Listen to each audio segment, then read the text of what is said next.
నమస్తే, welcome to G2 news.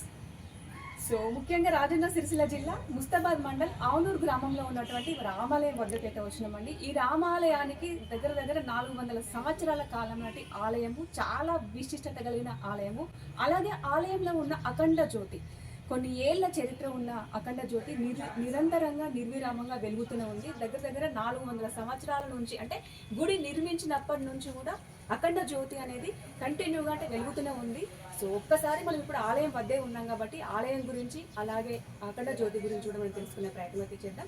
So మనం ఆలయ ప్రాంగణంలో ఉన్నాము. ఆలయ ప్రాంగణం చూసుకుంటున్నట్టయితే చాలా ప్రశాంతంగా ఉందండి. లోపలికి రాగానే ఒక వైబ్రేషన్స్తో కూడింది. ఎందుకంటే ఇక్కడ ఉన్నటువంటి స్వామివారు భద్రాచలంలో ఏ విధంగానైతే స్వామివారు మనకు దర్శనం ఇస్తారో, అంటే ఏ రూపంలోనైతే స్వామివారు దర్శనం ఇస్తారో, ఇక్కడ ఉన్నటువంటి స్వామివారు కూడా అదే రూపంతో మనకు దర్శనం ఇస్తారండి. సో ఒకసారి మనం భద్రాచలం వెళ్ళినట్టుగానే అనిపిస్తుంది కాబట్టి మనం ఒక్కసారి స్వామివారి దగ్గర వెళ్ళి స్వామివారిని దర్శించుకొని ఆలయ ప్రాముఖ్యత గురించి కూడా మనం తెలుసుకునే ప్రయత్నం చేద్దాం. వచ్చేసేయండి నాతో పాటు.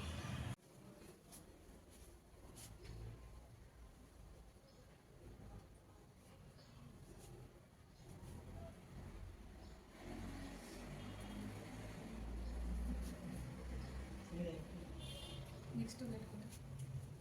గిరి కర్నూలు ఉన్నాడు, కొంచెం గిరికి నాకు డిస్ట్రిక్ట్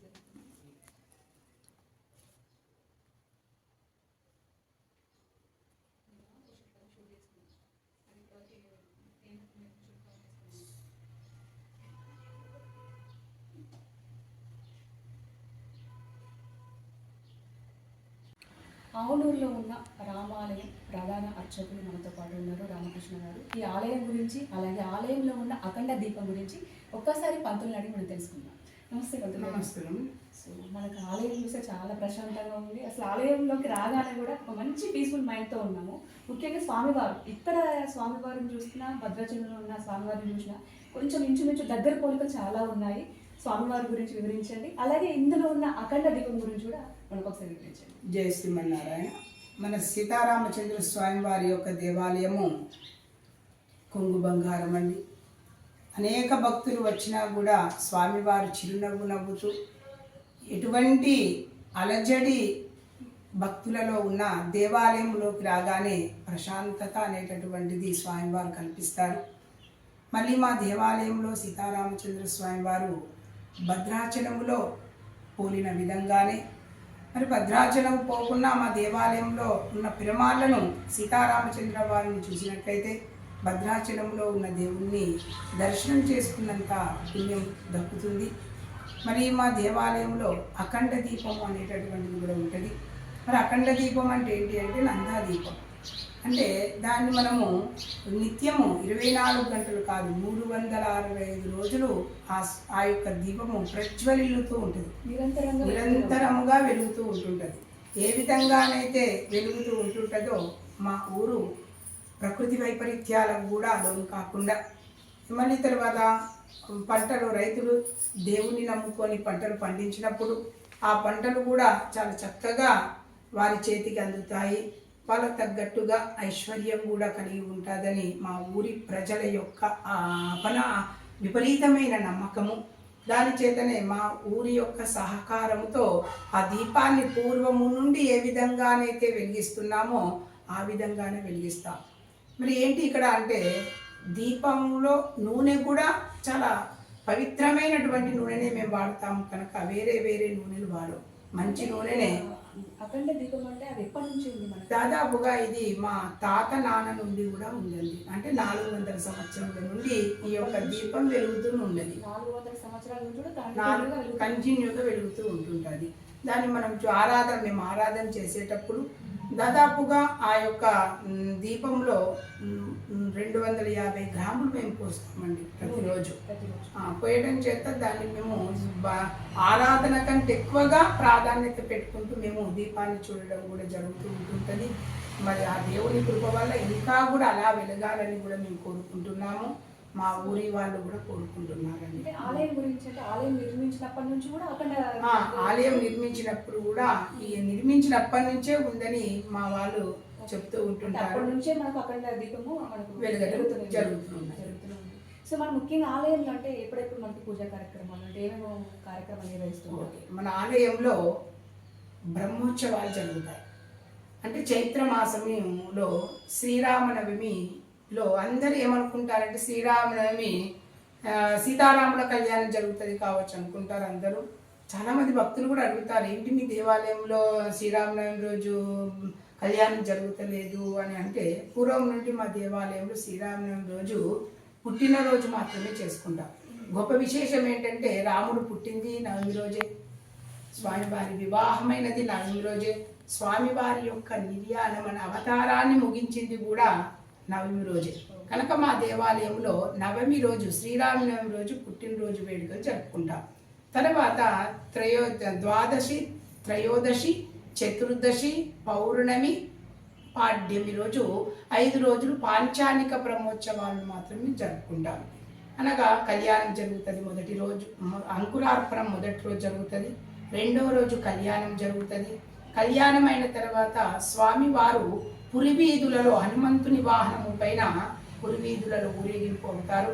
తర్వాత తెల్లవారి దాదాపు 7:30 సమయంలో రఘునాయకుల గుట్ట దగ్గరికి వెళ్ళి మా పెరుమాళ్ళు అనగా ఉత్సవమూర్తులు అక్కడికి తీసుకువెళ్ళి మరి అభిషేక ఉత్సవాలను మేము చేసి ఆరాధన అభిషేకం చేసి తీర్థ ప్రసాద వినియోగం చేసుకొని మళ్ళీ మేము దేవాలయంకు వస్తాము. రాత్రి వేళలో మళ్ళీ మా యొక్క స్వామివారు అశ్వవాహనము పైన పురివీధులలో కూడా ఊరేగింపుగా వెళతారు. తర్వాత దోపుకథ అనేటటువంటిది కూడా మేము రాత్రి నిర్వహిస్తాము. తదనంతరము పౌర్ణమి రోజు రథోత్సవం అనే కార్యక్రమం కూడా జరుగుతుంది. తర్వాత తెల్లవారి ఏకాంత సేవలతో ఈ బ్రహ్మోత్సవాలు ముగుస్తాయి. ఎంతమంది హాజరవుతారు? దాదాపుగా ఊరిలో ఈ ఊరిలో ఉన్న జనాలు వస్తారు, పక్క ఊరిలో ఉన్న జనాలు కూడా అశేషంగా వస్తారు. అశేషంగా వచ్చి కళ్యాణం రోజు జంటలు దంపతులు కూర్చోవడం, మళ్ళీ తర్వాత రథోత్సవం రోజు కూడా అనేక మంది సామూహికంగా పూజలలో పాల్గొనడం, మళ్ళీ తర్వాత వాళ్ళ తగ్గట్టుగా సహాయ సహకారాలు చేయడము ఇవన్నీ జరుగుతూ ఉంటాయి. మరొక విశేషం ఏంటంటే మా దేవాలయంలో తిరునక్షేత్రం జరుగుతాయి. దాదాపుగా తిరునక్షేత్రాలు 12 జరుపుకుంటాం మనం. తిరునక్షేత్రాలు ఎక్కడ జరిగాయండి తిరునక్షేత్రాలు? మా దాదాపు ఆలువార్లు అంటాము. ఆలువార్లు అంటే 12 మంది యొక్క పుట్టినరోజులు మా యొక్క దేవాలయంలో జరుగుతాయి. మరి దేవాలయం జరిగితే ఆదాయం ఎట్లా వస్తుంది అని కూడా మీరు అడగవచ్చు. ఊరి వాళ్ళ యొక్క సహకారంతోనే ఈ యొక్క ఆదాయమును తీసుకువచ్చి మేము జరపడం అనేటటువంటిది ఉంటుంది.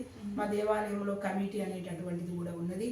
దానికి చైర్మన్ ఆవునూరు సత్యచంద్రరావు గారు, మళ్ళీ తర్వాత ఇంకా ఒక 10-15 మంది కుల సభ్యుల యొక్క కమిటీతో చాలా వైభవంగా ఈ యొక్క దేవాలయమును ఊరు వాళ్ళు నడపడం కూడా జరుగుతుందండి. అందరి సహకారంతో స్వామివారు జరుపుకుంటుంటారండి. ఒక మాదే కాదు, మేము కూడా భక్తులతో సమానమే.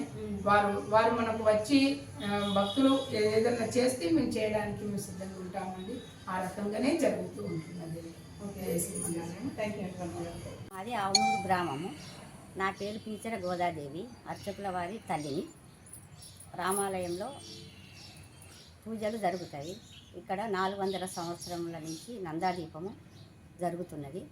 నందాదీపం అంటే ఎప్పటికీ వెలుగుతూనే ఉండే దీపం అన్నట్టు.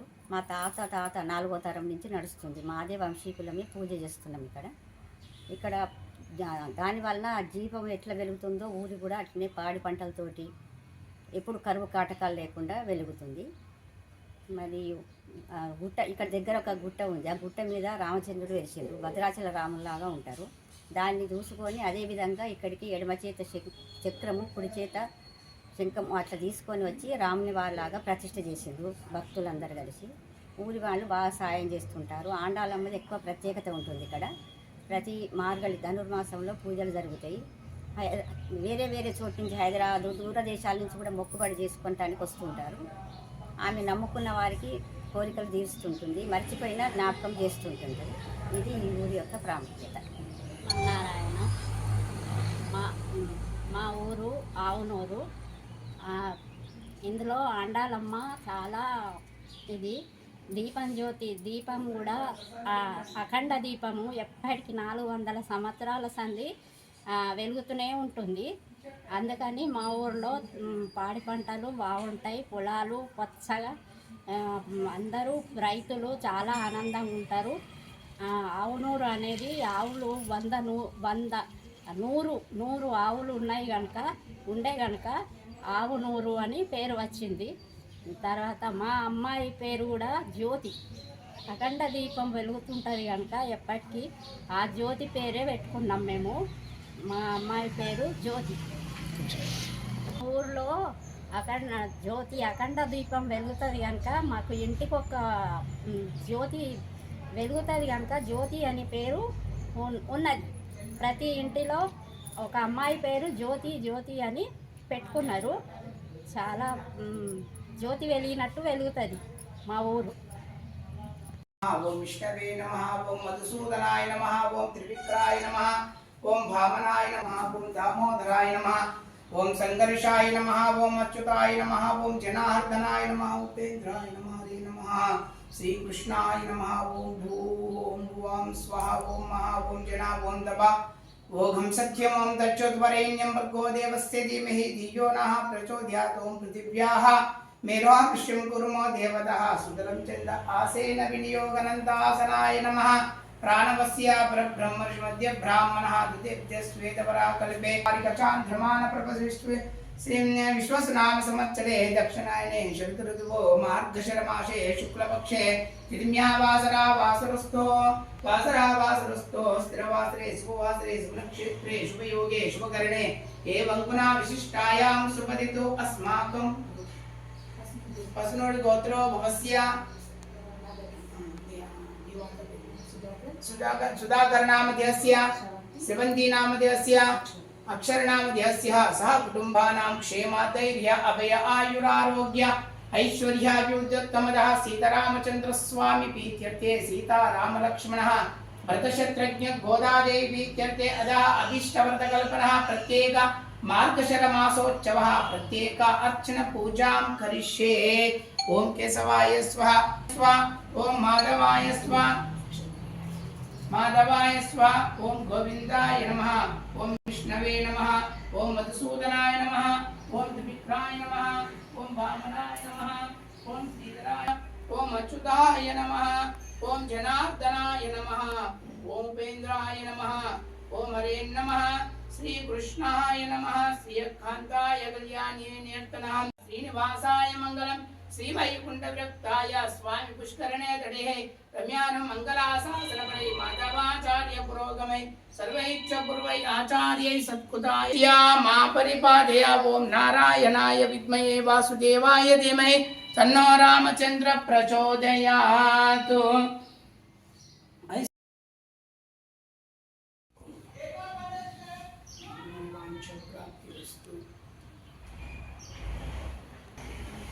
రామానుజా దివ్యాజ్ఞస్త శ్రీరామానుజా దివ్యాజ్ఞ దిగంతవ్యాధ్యాపాత్రం దీవత్యాది గుణాన్నకులాభరణం వందే జగదాభరణం మునిమ్యచ్యుతే రుద్రం భాగం చక్రే ద్రాచార్యే సత్కృతాయ మంగళ ఐశ్వర్యా మహా పరిపాదయ. కొంచెం ఇటు సైడ్ విష్ణవే నమ, వసుంధాయ నమ, త్రివిక్రాయ నమ, వామనాయ నమ, శ్రీధరాయ నమ, ఋషికేశాయ నమ, పద్మనాభాయ నమ, దామోదరాయ నమ, సంఘర్షాయ నమ, విచ్యుతాయ నమ. గోత్రం ఏంటమ్మా? కౌండిన్య గోత్రో భవస్య శ్రీనివాస నామ ధ్యస్య ధర్మపత్ని మానుష నామ ధ్యస్య ప్రణయ అనిల్ నామ ధ్యస్య సహ కుటుంబానాం క్షేమ ధైర్యాభయాయురారోగ్య ఐశ్వర్య ఉద్యోగముదా. సీతారామచంద్ర స్వామి ప్రీత్యర్థే సీతారామలక్ష్మణ భరతశత్రుఘ్న గోదాదేవి ప్రీత్యర్థ అభీష్టవర్ధకల్పన ప్రత్యేక అర్చన పూజాం కరిష్యే. अस्माकं नरेश नामधेयस्य दास्य नामधेयस्य ऋत्विक नामधेयस्य प्रयुक्त नामधेयस्य पद्मा नामधेयस्य सा कुटुंबानां क्षेम धैर्य अभयाय. ఆవునూరులో ఉన్నటువంటి రామాలయం ప్రాముఖ్యత గురించి, అలాగే అందులో ఉన్న అఖండ జ్యోతి గురించి కూడా దాదాపుగా 400 సంవత్సరాల నుంచి కూడా కంటిన్యూగా వెలుగుతూనే ఉంది. అందులో మేము చాలా ప్రాముఖ్యత ఇచ్చి ఆ దీపాన్ని మేము ఎంతో కృషితో మేము కంటిన్యూగా అది ఎలాంటి ఆటంకాలు చేరకుండా మేము వీటిని కాపాడుకుంటూ వస్తున్నాము. ముఖ్యంగా ఈ ఊరి ప్రజలు, ఈ ఊరి అంటే టెంపుల్కి సంబంధించిన అధికారులు కూడా వారి సహకారంతో మేము ఈ టెంపుల్ని అయితే ముందుకు తీసుకెళ్తున్నామని చెప్పేసి పంతులు గారు కూడా అన్నారు. మరొక వీడియోతో మళ్ళీ కలుద్దాం. నేను మీ శ్రవంతి.